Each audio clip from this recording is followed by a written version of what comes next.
আসসালামু আলাইকুম। আজকে আমরা হাতার ভিতরে ফাড়া দিয়ে একটা ডিজাইন তৈরি করব। তো আমরা ফাড়ার জন্য নিচ থেকে 6 ইঞ্চি উপরে একটা দাগ দিয়ে নিয়েছি। তো আমাদের মোহরের সেলাই এবং ফাড়ার জন্য, তাই আমাদের হাতার যেহেতু মাঝখানে সেলাই পড়বে, এর জন্য আমরা উপর থেকে সেলাইটা দিয়ে নিব। দিয়ে আমরা মাছ সেন্টারে আমরা চক দিয়ে এখানে দাগ দিয়ে রেখেছি। তো এই দাগ পর্যন্ত সেলাইটা দিয়ে নিব।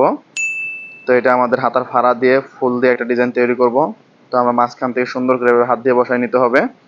তো আর আমরা যেহেতু হাতার মাঝখানে সেলাই অবশ্যই পড়ছে, আমরা সুন্দর করে চিরাট করে কামিজের যেভাবে সেলাই করি, আমরা কামিজে যে চিকন করে সেলাই মারি, আমরা চিকন করে সেলাইটা দিয়ে নিব।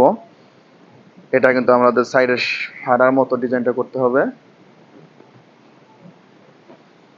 তাই আমি সুন্দর করে পাকা করে একটা সেলাই দিয়ে নিতেছি।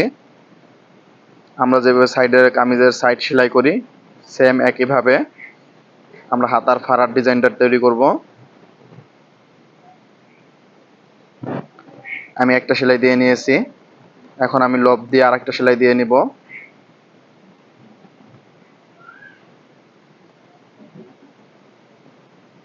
আপনারা যে কোনো মানুষই এই ডিজাইনটা করে নিতে পারবেন আপনাদের পছন্দের হাতা।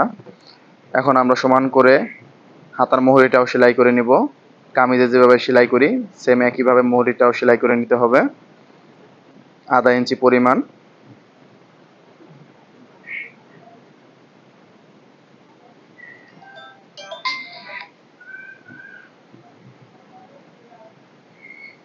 আপনারা এভাবে ধরে আধা ইঞ্চি একটা সেলাই দিয়ে নেবেন। অবশ্যই খেয়াল রাখতে হবে আমাদের দোনোটা সাইড যেন সমান থাকে, যাতে ছোট বড় না হয়, তাহলে কিন্তু দেখতে খারাপ লাগবে। এখন আমি লব দিয়ে একটা সেলাই দিয়ে নিব।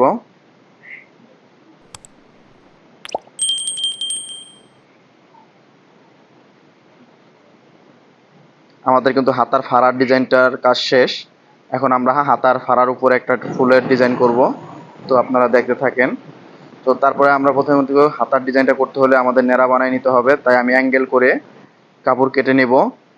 এভাবে আপনারা 1.5 ইঞ্চি পাশ করে একটা কাপড় বের করে নেবেন, যাতে আড়া হয়, যেন আমরা ফিতা বানাবো যেহেতু। তারপরে আমরা এভাবে ডাবল ভাঁজ করে নিব। ভাঁজ করে আমরা 1 ফিটে একটা সেলাই দিয়ে নিব। এটা আমাদের নেড়ার জন্য, যেহেতু নেড়া দিয়ে এই ডিজাইনটা হবে। আমি কিন্তু 1 ফিটে সেলাই দিয়ে নিয়েছি। এখন আমরা সাইকেলের শিক দিয়ে আমি কাপড়টাকে সুন্দর করে গোল করে নেড়া বানিয়ে নিব। তো আপনারা দেখেন আমি কিভাবে নেড়া তৈরি করে নিতেছি। তো আপনারা এইভাবে নেড়া তৈরি করে নেবেন। দেখেন আমি কিন্তু খুবই সহজ নিয়মে একটা নেড়া তৈরি করে নিয়েছি। এখন আমরা নেড়ার লম্বাটা নেব 11 ইঞ্চি।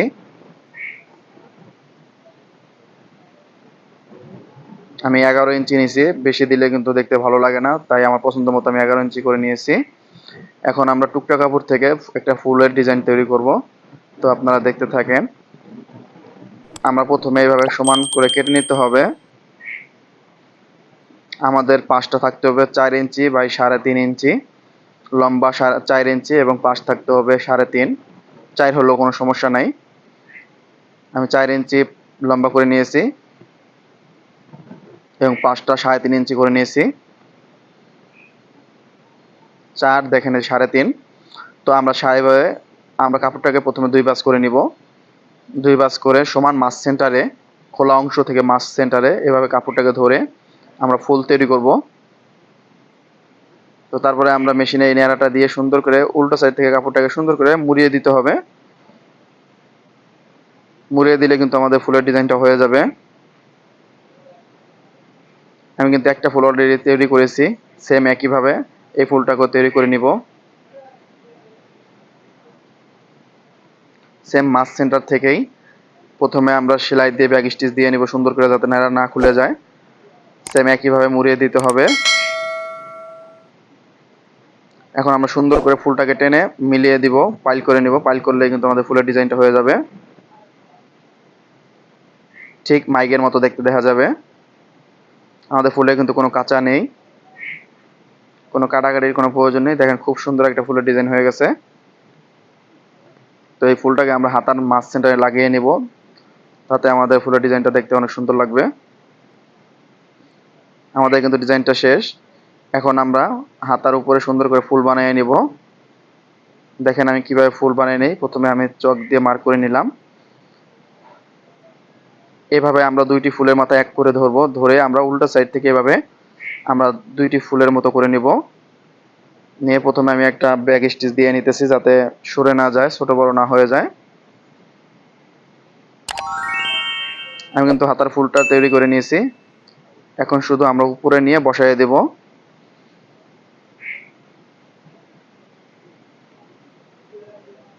আমি কিন্তু ফুলের ডিজাইনটা উপরে নিয়ে বসাই দিয়েছি। তো দেখেন আমাদের ফুলের ডিজাইনটা হয়ে গেছে। অবশ্যই আমাদের চ্যানেলটি সাবস্ক্রাইব করবেন, লাইক কমেন্ট করবেন, আপনাদের মতামত ইনবক্সে লিখবেন।